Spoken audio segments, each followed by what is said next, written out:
I was handed a plaque the other day, and that plaque says, don't worry about tomorrow, God is already there. And that song that we've just got done singing reminded me of that plaque. And by the way, I appreciate Mike. He calls me and asks me what I'm speaking about and if I have a song that might go good with the lesson. And I said, do you know God holds the future in his hand? And he said, no, but I'll learn it. And it wasn't but a little bit. He texted me back and he said, I've got it. He said, but I learned it from Ricky Skaggs.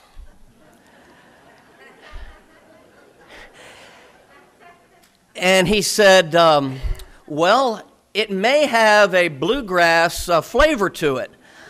I said, with the banjos and everything? And he said, no, like nasal and fast.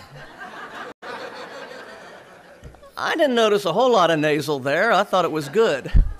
And you all joined very well in that song. And I sang that song growing up. I don't know if that's more of a Yankee song or not, but it sounded like most of you knew it. And I appreciate your participation in it and so thankful that you are here. You know, when I pulled out of my driveway this morning, I was anticipating being here with you all, and one of the first things I noticed was that there was a mail truck delivering the mail on Sunday. You know, when I grew up, that never happened. Kind of made me sad. Then I was driving up my street and I saw a family getting in their car, and the two younger kids were in soccer uniforms. You know, when I grew up, that didn't happen. At least it didn't happen on Sunday morning. Kind of made me sad. And then I was coming up Town Lake, and there's the golf course there on the right, and I saw a guy frantically looking for a lost ball in the woods. And I thought, chances are he has a lost soul, and he's looking for a lost ball. And then I come up to the corner of Town Lake and Eagle Drive, and I look up to the right, and I see Chick-fil-A, and I said, hallelujah. Nobody's there. But I'm glad you're here, and moms and dads, those of you that for years have trained your children to put God and his worship first, and you want to let your teenagers work during worship times, God bless you. God bless you for that example that you are to your family, to those that are on the outside, because people are noticing, people are looking, and people need the truth. And you know, I have in my mind right where that house was, where they were going to the soccer game today. I'm going to make it a point to see them this week, drop by, and see if they won't come here next time. And I hope that we all will look for opportunities like that. Life is short, eternity is precious, and we're going to meet God very soon. Thank you for being here. This weekend, the violence in Virginia. Where was God in all that? I want to suggest something to you. He was right there in the middle of it. Where was God a while ago at Sandy Hook Elementary in Newtown, Connecticut, when 20 little innocent children and 8 other adults were senselessly murdered and slaughtered like animals? Where was God? I want to suggest something to you. He was right there in the middle of it.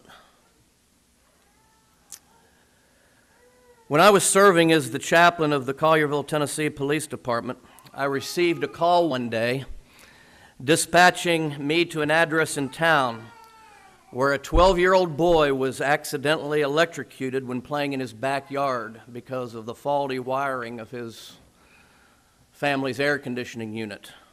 I will never, ever forget the question of his grieving mother when attempting to console her. She asked me, where is God in all of this?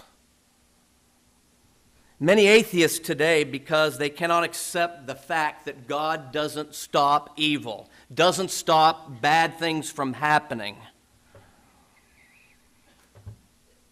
If he is all-powerful and doesn't stop evil, he must not be all-loving. If he is all loving and doesn't stop it, he must not be all powerful. In either case, the conclusion is there must not be a God. Where is God in all of this? Where was God in the slaughter of 6 million Jews in the Holocaust? Where was he? How about the 40 million under Stalin? The 20 million under Mao Zedong? The 40 million under Genghis Khan? The 120 million inspired by Karl Marx? Where is God in all of this? Where is God in the United States since 1973 and Roe v. Wade, as almost 60 million babies have been murdered? Where is God?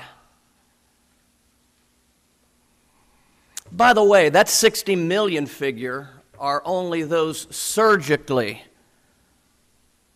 removed. Over 250 million when you count chemically removed. Where's God? Where's God when you get sick? Where will God be when it's your time to leave this earth? Where will he be? The answer to all of these questions, he's right there. He's never gone anywhere. He's right there in the middle of it. Where will you be at your time to leave this earth? Will it be at the other end of a pistol? Maybe behind the wheel of the car? Maybe in a hospital room with the deceased? Where's God? Where was God? Where is God? And where will God be during these tragedies? He's right there. I want us to talk this morning just for a few minutes about heavenly thinking and worldly thinking from Colossians chapter 3. Set your mind on things above. That's the problem. Our minds, our focus. One reason why I brought up an introduction, where everybody was this morning, is because too many minds are being centered on things below and not on things above. But when we center our minds on things above, we think so radically different from our world. And I want to help us, and I want to encourage us all. We cannot think like the world. We don't act like the world. We are different. You died when you became a Christian. The Lord one day will offer us the invitation to come and dine. But now he offers us the invitation to come and die. And one of our songs pointed that out this morning too.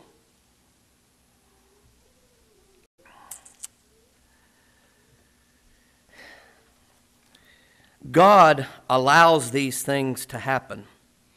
What is the lesson in all of these things? Hear it well. The lesson in all of this, if we are going to try to make some sense out of this, this is where it is. It's going to take a spiritual person to believe this. There is something way more significant than physical death.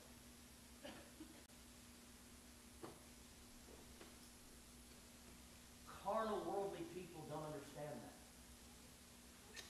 They think that's the most significant thing in life is death, physical death, and it's not.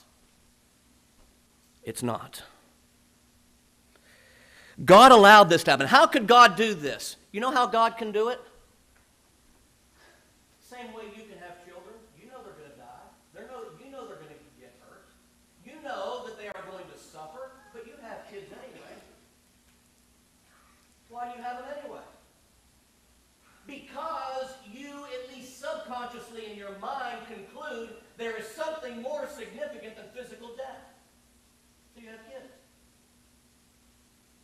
The love that they bring, the joy that they bring, that transcends in your mind physical death, or you wouldn't have them.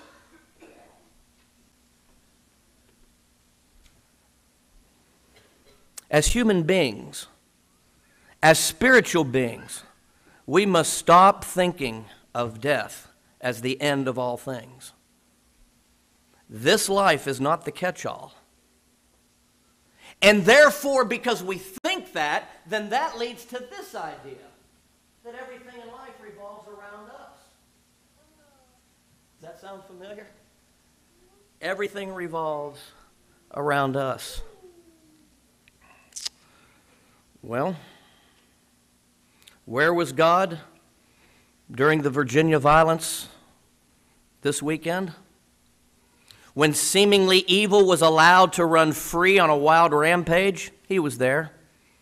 Remember Psalm 46:1? God is a very present help in the time of need. Is he lying? No, he's there. He was there in Charlottesville. He was there at Sandy Hook. Yes, I know from our perspective, we as a nation kick God out of the public sector, out of the public school, out of the public courtroom. And we forbade the posting of the Ten Commandments. And we forbade public prayer. The Supreme Court ruling, the wording was this, and I'm quoting: if the posted copies of the Ten Commandments are to have any effect at all, it will be to induce the school children to read, meditate upon, perhaps to venerate and obey those commandments. The translation of that is this: you cannot display the commandments, thou shalt not murder, because somebody might obey it.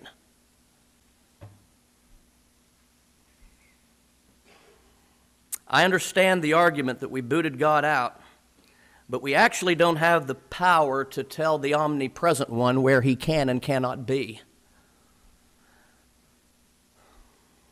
God was there at Sandy Hook, gathering those kids up in his arms like a hen gathers her chickens under her wing.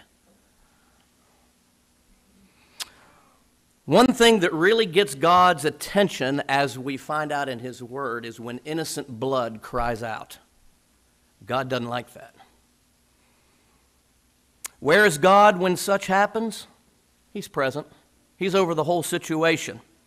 He is giving many times a dying grace which you and I have not experienced yet. We will understand it better farther along. Will you sing that with me? Tempted and tried, we're oft made to wonder why it should be thus all the day long, while there are others living about us, never molested, going the wrong. Farther along we'll know all about it. Farther along we'll understand why. Cheer up, my brother, live in the sunshine. We'll understand it all by and by. The judge of the earth does right. Genesis 18:25. Yes, the kids who were told were looking forward to a birthday party of one of their classmates didn't get to experience that. They didn't get to grow up like many of us have had that opportunity. But when they woke up, what a party that was.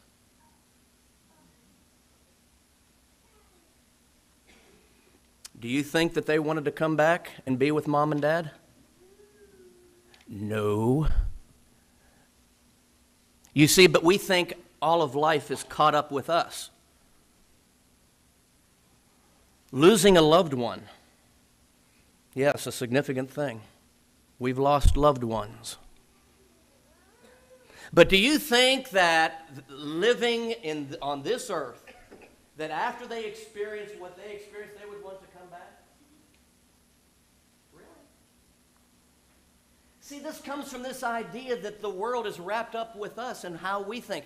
God's ways are not our ways. Never have been. Whatever you have thought of God and of heaven, can I suggest something to you? It's so inadequate. I think one of the sermons, the subjects that I feel most inadequate, is talking about heaven. Because I know I can never get it right on with that idea. Heaven in God is so much greater than what we can think. You know, this idea of the world revolving around us, and is so clearly seen when we talk about and we hear people say that departed loved ones are looking down on us. You know, the Bible doesn't teach that. The Bible teaches just the opposite. The dead don't know what's happening on the earth. Ecclesiastes chapter 9, verse